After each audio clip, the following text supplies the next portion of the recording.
solo that I wrote for a student. I kind of wrote it to show them how to play up and down the riff in closed positions to kind of get to know the fretboard better. And the way I did that is I used these G runs, but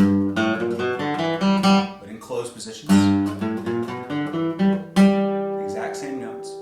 And that way if you know one riff or two riffs all over the place, then your knowledge of the fretboard becomes a little bit easier to access. So here's the whole thing. 1, 2, 3, go.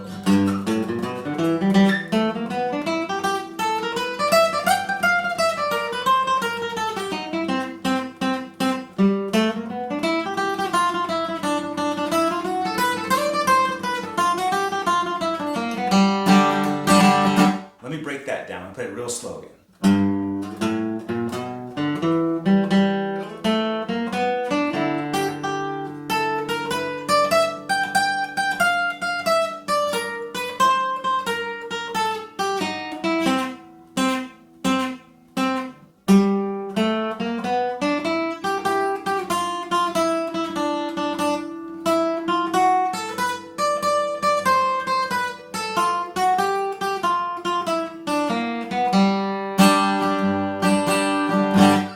Essentially just two riffs. Let me explain them to you. The ascending riff. And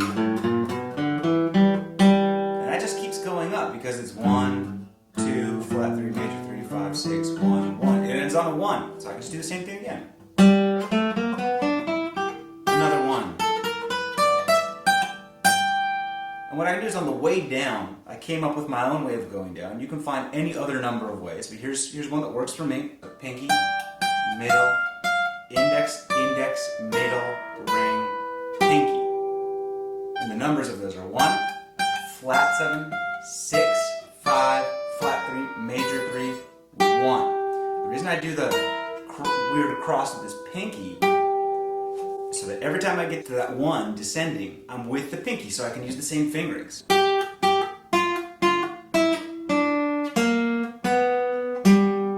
then the same thing when I get to here.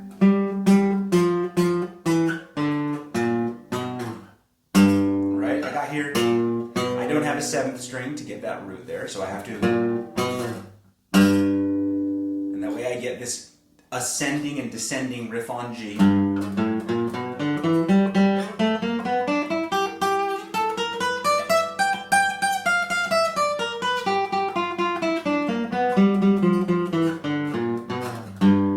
That's killer for any song that has a really long 1. Freeborn Man, you could do that. That's a really fun riff to do. Now, I take that idea and I impose it over 12-bar blues. 12-bar blues is a 1, 4, and a 5.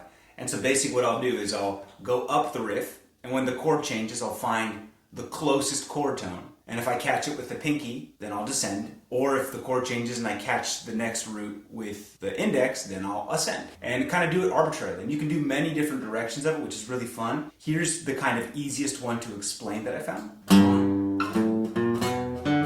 2nd bar.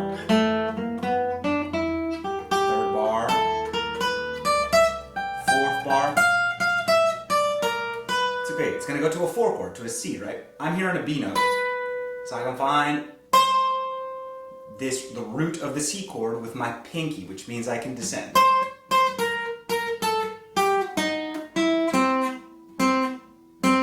And the reason I hang on that root, just create a little bit of space. I easily could continue down or go back up again. I just liked a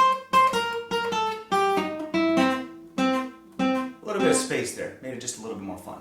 And then now, in the blues, it'll go back to the 1, so if this is 4, that's 1. I catch it with my pinky so I can ascend.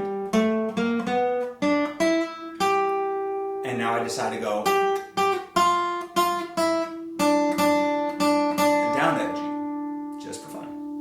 I'm here on this D now. I can ascend, which is my index, so I can ascend.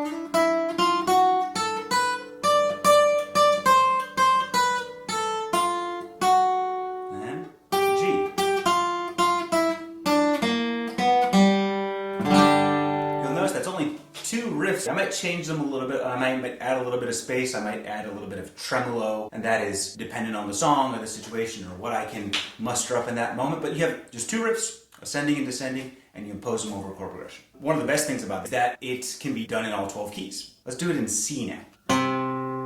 Here's my root of the C. I'm going to do them closed to challenge myself.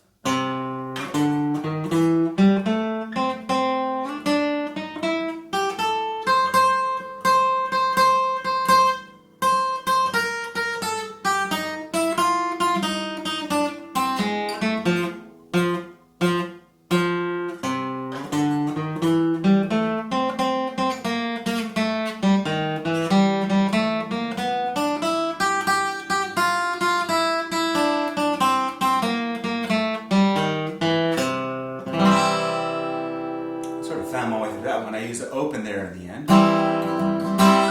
Now the thing about C is because I'm starting on the 5th string, I get one less octave out of the riff, which is why I get to this note. And I have to hang on that last note a bunch. Because I have one less string, get one less octave, just fill out the space somehow.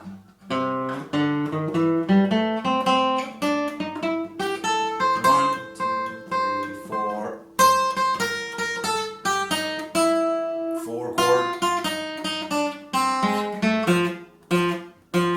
And then back to the 1.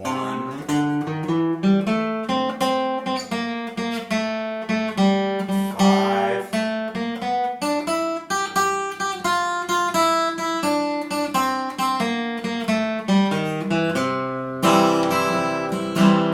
Now let's do the key of A. I have an A here, also have an A here. Let's challenge ourselves to use this one.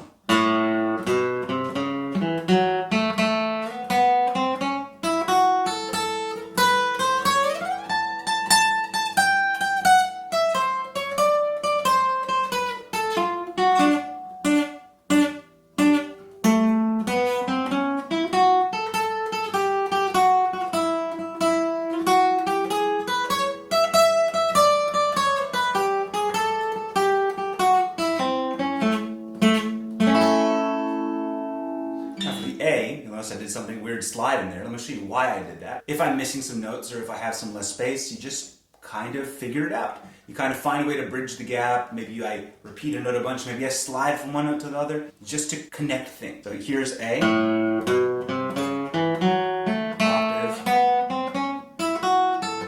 Usually I would have another string to keep going, but I don't. So what I have to do is, and I have to get all the way to this A. What I'll do is, and just slide up there the whole time. It's pretty fun.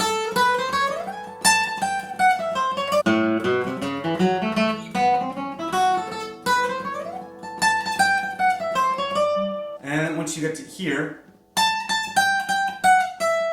it's very similar to the G pattern. Get the 4 chord.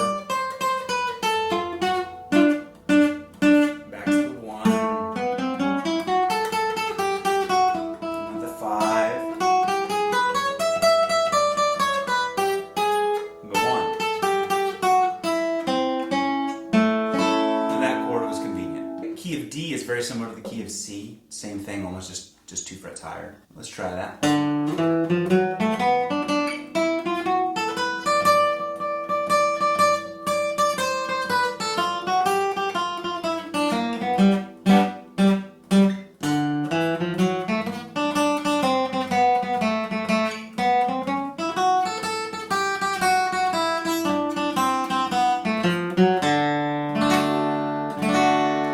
Finger change there at the end, just at the end.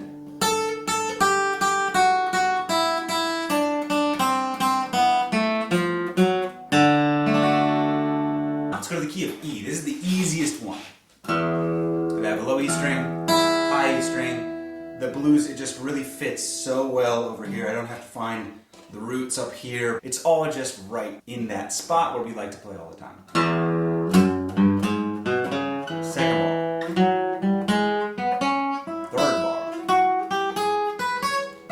Bar, 4 chord, back to the 1, here.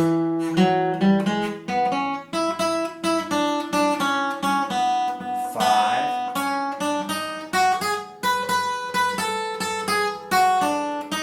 1, I was in first on the E string.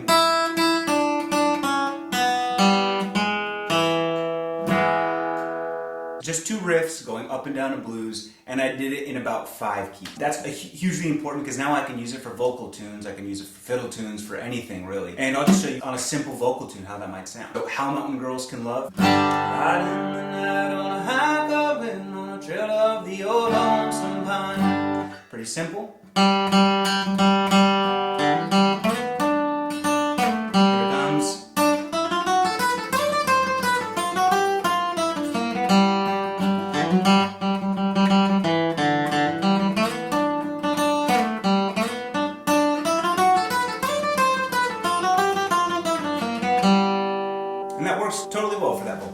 challenge you to learn that solo and all those keys, and then start imposing it on different vocal and fiddle tunes and see what you come up with. If you have any questions, let me know. Take it easy, y'all. If some of those runs eluded you, don't worry. I made a bunch of videos just showing how to play the runs, the simple ones up and down, so you can take a look at those videos and bridge the gaps where you need to. Take it easy, y'all. Have fun.